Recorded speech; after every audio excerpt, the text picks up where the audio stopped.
அன்புள்ளம் கொண்ட மேஷராசி அன்பர்களே, மேஷராசின்றது காலபுருஷ தத்துவத்தில் முதல் வீடாக இருக்கு. இந்த மேஷராசிக்கு அதிபதி செவ்வாய். இந்த பதிவில் மேஷராசி அன்பர்களுக்கு இந்த 2026 திருமணம் எப்போ நடக்கும், எந்த காலகட்டம் அவங்களுக்கு திருமணம் நடக்கிறதுக்கு வாய்ப்பு நல்லா இருக்கு. ரொம்ப காலமாக தடையாக இருக்கிறவங்களுக்கு இந்த வருஷமாச்சும் திருமணம் நடக்குமா, அரேஞ்சு மேரேஜா, லவ் மேரேஜா, இந்த மாதிரி பல கேள்விகள் அவங்கள்ட்ட இருக்கும். எவ்வளோ முயற்சி பண்ணியும் அமையலையே அப்படின்னு இருக்கும். ஒரு சில பேர் இந்த காலகட்டம் இந்த வருஷம் திருமணத்துக்கு ஜாதகத்தை எடுக்கலாமா பார்க்கலாமா இப்படிலாம் யோசிச்சுட்டு இருப்பாங்க.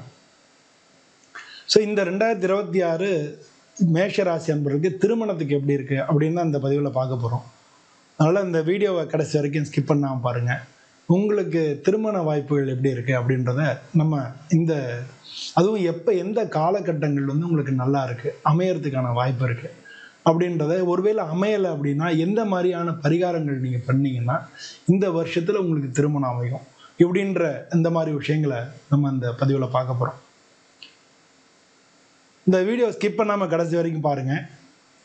சப்ஸ்கிரைப் பண்ணுங்கள், ஷேர் பண்ணுங்கள், உங்களுடைய எண்ணம் என்னன்றதை கமெண்ட்டில் சொல்லுங்கள். பொதுவாக மேஷராசி அன்பர்கள் அவங்க கொஞ்சம் அவசரப்படுறவங்க, ஈகோ உள்ளவங்க, எதையும் நேரடியாக மூஞ்சிக்கு நேரடியாக பேசுகிற தயங்காதவங்க, சீக்கிரமாக கோவப்படக்கூடியவங்க. ஸோ இவங்க இந்த மாதிரி நிறைய பேருக்கு மேஷராசி அன்பர்கள் காதல் திருமணம் பண்ணுறவங்களும் நிறைய பேர் இருக்கலாம். ஏன்னா இவங்களுக்கு 7ஆம் இடத்து அதிபதி சுக்கிரன்றதுனால காதல் திருமணம் அதிகமாக பண்ணக்கூடியவங்க ராசிகளில் மேஷ ராசியும் ஒன்றா இருக்குது. ஸோ இந்த வருஷம் அவங்களுக்கு எப்படி இருக்குது அப்படின்றதான் பார்க்க போகிறோம். ஸோ திருமணம் அப்படின்னு நம்ம பார்க்கும் பொழுதே குருவனுடைய பார்வை, வியாழ நோக்கம்னு சொல்லுவாங்க. குரு எப்படி இருக்கு, சனி பகவான் எப்படி இருக்கார், ராகு கேது என்ன மாதிரி பண்ணுது. ஏன் இந்த வருஷத்தில் இவங்களை பார்க்குறோன்னா 5ஆம் இடம், காதலை பற்றி சொல்லக்கூடிய 5ஆம் இடத்துல கேது இருக்கார். இந்த திருமண பாக்கியங்கள் இருக்கு இல்லையா, அது நடத்தி மன விருப்பம் போல நடத்தி தரக்கூடிய அந்த 11வது இடத்துல ராகு பகவான் இருக்கார். ஸோ இது ரெண்டும் எப்படி இருக்கும், குருவனுடைய அசைவுகள், அவருடைய நகர்வுகள் உங்களுக்கு எந்த விதத்தில் பலன் கொடுக்கும் அப்படின்றத பார்க்க போகிறோம். இதில் முக்கியமாக ஒன்று கவனிச்சிங்க அப்படின்னா, குரு பார்வை கோடி நன்மை, வியாழ நோக்கம் தான் சொல்லியிருக்காங்க. ஸோ அதனால் இவங்களுக்கு இந்த வருஷம் எப்படி இருக்குது அப்படின்னு பார்த்தோம்னா, இந்த வருஷத்தை பொறுத்தவரை முதல்ல உங்களுடைய ஜாதகத்தில் எல்லாமே சரியாக இருக்குது, தோஷம் இல்லை, தசாபுதி நல்லா நடக்குது. இதை ஒரு ஜோதிடர்கிட்ட கொடுத்து பார்த்துங்க. ஸோ இந்த வருஷம் நமக்கு நல்லபடியாக இருக்குமா அப்படின்னு. ஏன்னா தசாபுத்தி ஒரு முக்கியமான ரோல் ப்ளே பண்ணுறது உங்களுடைய ஜாதகத்தில்.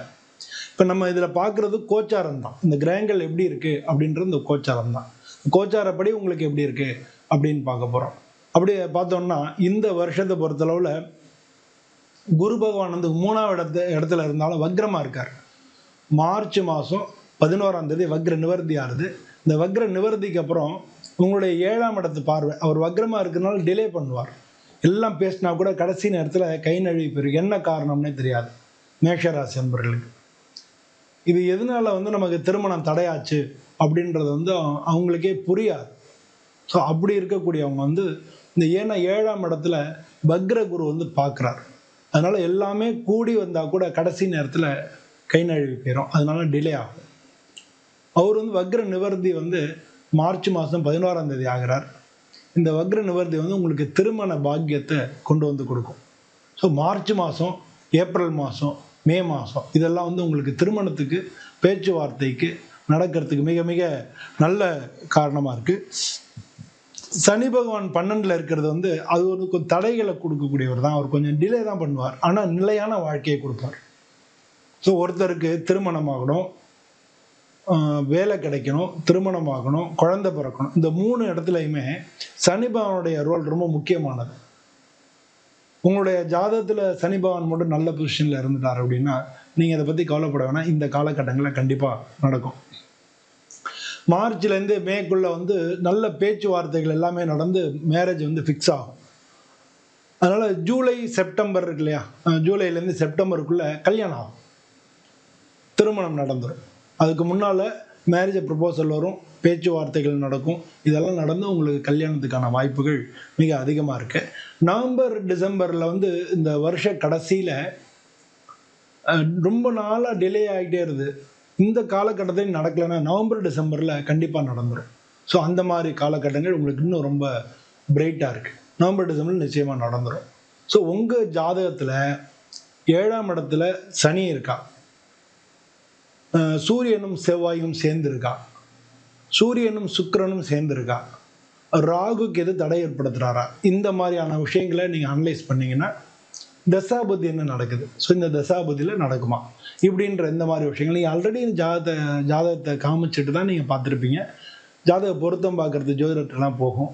அதனால் வந்து ஆல்ரெடி இதெல்லாம் வந்து உங்களுக்கு அந்த மாதிரியான தடைகள் எல்லாமே தெரிஞ்சிருக்கும். ஸோ அதை பற்றி நீங்கள் பெருசாக குழம்பிக்க வேணாம்.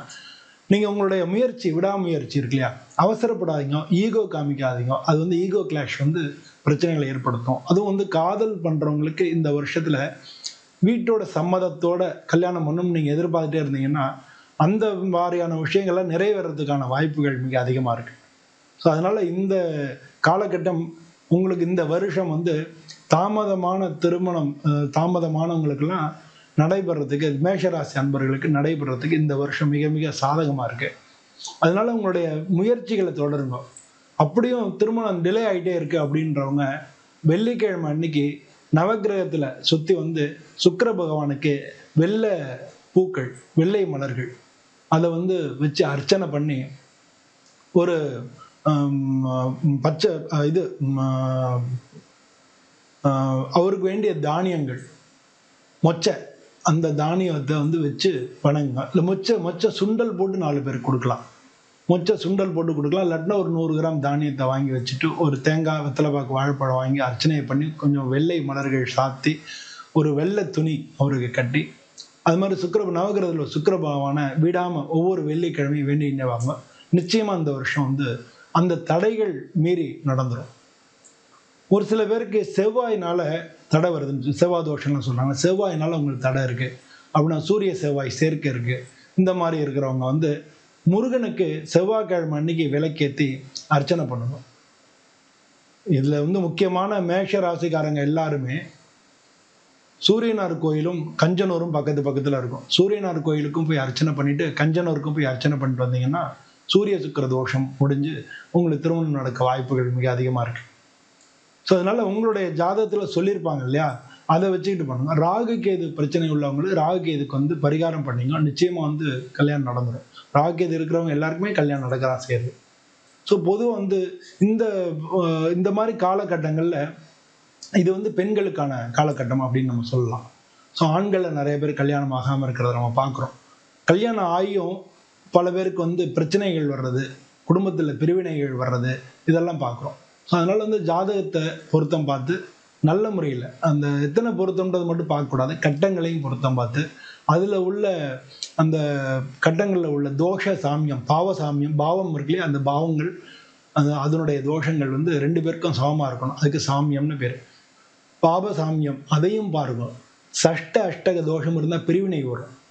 அது மாதிரி சஷ்ட அஷ்டக தோஷம் இருக்கான்னு பாருங்க.